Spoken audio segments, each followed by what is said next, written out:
Welcome back. I'm going to again continue on, and if you're following along in the quantitative corpus linguistics for R with Stefan Gries, this is on page 72, again the first edition. And what I'm going to look at here is grep for, specifically the grep function for finding specific items in character strings.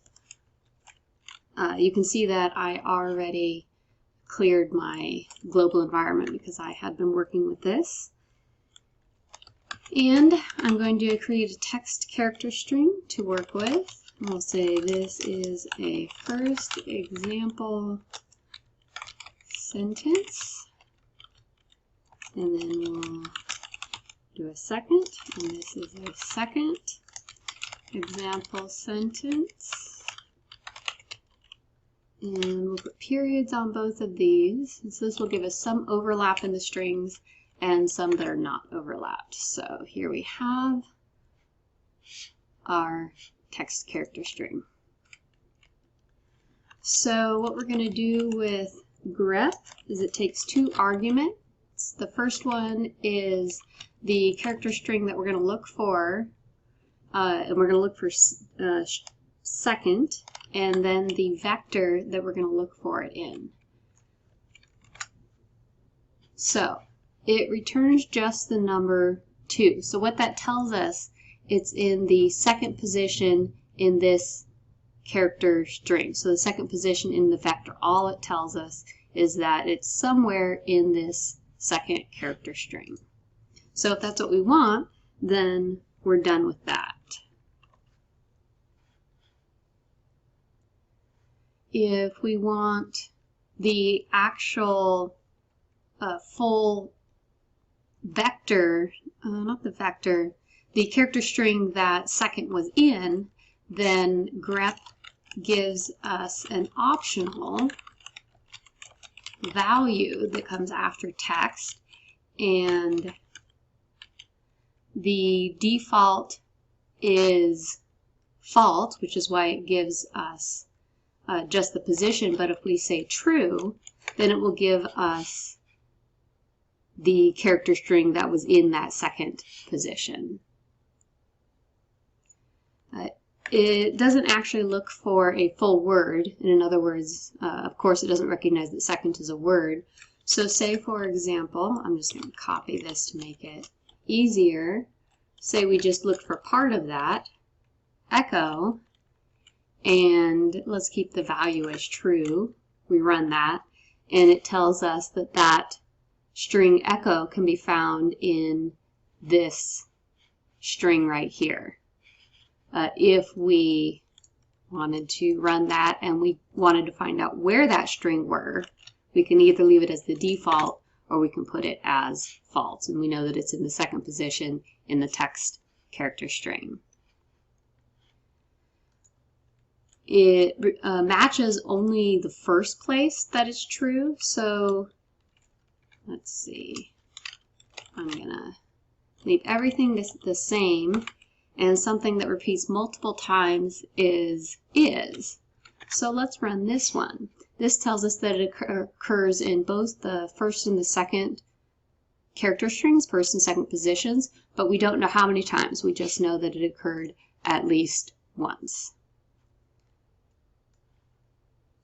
And I'm going to copy this one more time and just make it true so that we can see that.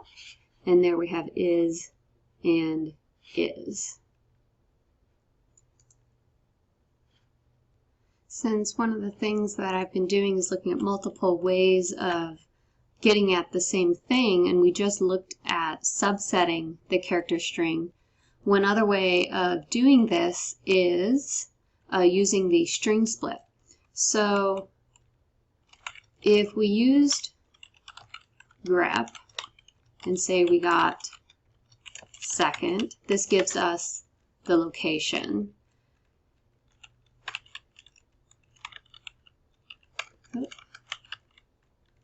Can't talk and type. If we string split the text at that specific location, by all the spaces, then it splits up just the second string where all the spaces are, and it does give it to us in a list. So to be able to work with that as a vector, then we would want to unlist that.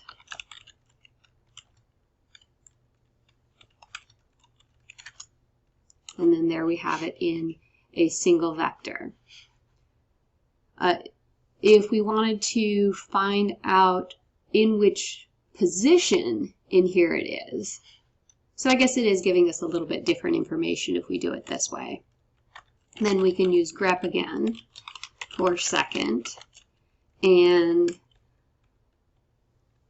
what I'll do is put this in a vector just so that I can call on it, although I could just copy all of the unlist into here. And then I will run this, and now I have A, and now I know that second is the fifth word in this string. At this point, that wouldn't tell me that it's the fifth word in the second position, but there is a way to get at that. And I'm trying to decide if we should go on to that now, or if it will even tell us the exact same thing. The next part I was going to look at, I think, tells us the same thing in a different way. So let's go on to it. That one is using the function regexpr expression. I haven't actually heard someone say it. If someone wants to let me know, go ahead and put it in a comment. But if we look for second in text with this one, and let's go ahead and put it in, this should be returning the position of second in the text string. As I count this out, 1, 2, 3, 4, 5, 6, 7, 8, 9, 10. That doesn't seem right. I wonder if spaces count. 12, 13, 14, 15. For some reason, that doesn't seem to match. Oh, I see. It's returning in a different way. It is -1 since there's no second in the first position, the first character string, but it's the 15th character. It starts at the 15th character of the second. So if we count over 1, 2, 3, 4, 5, 6, 7, 8, 9, 10, 11, 12, 13, 14, 15. So it gives us the starting location where it begins in that second character string. So actually each one of these gives us different information about where second is, depending on what we want to know. Looking further at what's returned with this function, it returns attributes with the vector, so it returns the matching length. And I haven't actually used this one before, use bytes. If we want to look at those attributes, we can use the attributes function. Actually, I'm not going to type it all. I will just copy it to be quicker. And it gives us the attributes as a list. So we can see that one is the match length and one is the use bytes.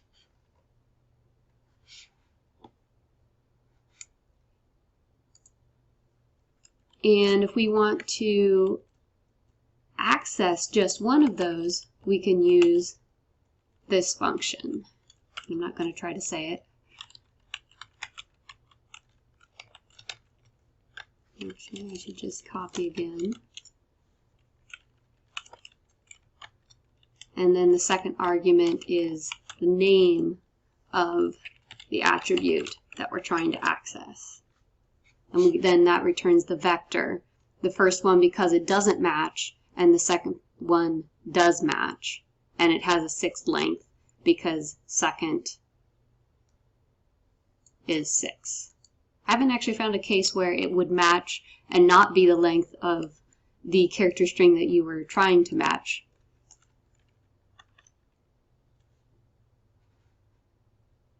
What's especially useful about this way of accessing the location is you can find all the matches. So let's do this with E because there are several occurrences of E in there. And we can see that it occurred at location, I'm surprised that that's the only one. Is it just the first one? Oh no, it is just the first matches, and so it doesn't give the additional places. So all we have is the first time it occurred in the first, this is the first example sentence, and the first occurrence of E in the second one. And there's actually a different function for finding all the matches, but I'll save that one until next time.